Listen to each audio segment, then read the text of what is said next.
बच्चू कडू ने हाल ही में अपने राजनीतिक फैसलों पर भविष्य की रणनीति को लेकर महत्वपूर्ण बयान दिया है। उन्होंने स्पष्ट किया है कि शिवसेना शिंदे गुट में शामिल होने का निर्णय किसी सुविधा के लिए नहीं बल्कि परिस्थितियों की मजबूरी के चलते लिया गया है। उनके अनुसार ये कदम समय की आवश्यकता थी। इस दौरान उन्होंने संजय राउत पर भी तीखा निशाना साधा।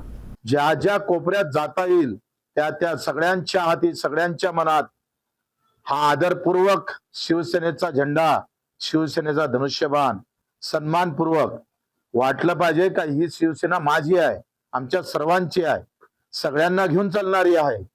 आम्ही पाहतो तो असा कष्ट करणाऱ्या लोकांना त्यांना आपली वाटली पाहिजे असा एक प्रयास नक्की करू।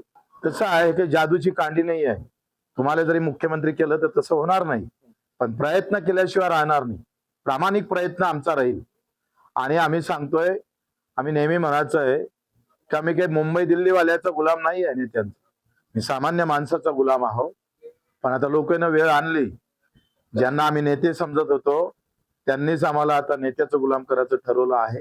राजकीय परिस्थिती एवढी वाईट झाली का झेंडा, त्याचा रंग, रंगातला माणूस आणि मग जात, धर्म, पंथ आणि पैसा या ताकदीवर लोक राजकारण करायला लागले। सामान्य लोक सुद्धा त्याच्यात भरडले गेले। म्हणून आम्ही सांगतोय हा निर्णय घ्यावा लागला। ये मजबुरी का कारण नाही आहे, ही परिस्थिती बदली आहे।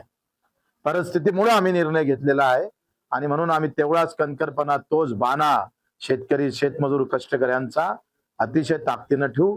भगव्यासह हा गौतम बुद्धांचाही भगवा आहे, हा शिवरायांचाही भगवा आहे, हा बाबासाहेबांचा आहे, आमच्या महात्मा ज्योतिबा फुलेंचा आहे, अहिल्यादेवी होळकरांचा आहे आणि आमच्या अब्दुल कलामचा पण आहे। बिलकुल, हो तो माझा हक्काचा मतदारसंघ आहे रे तो।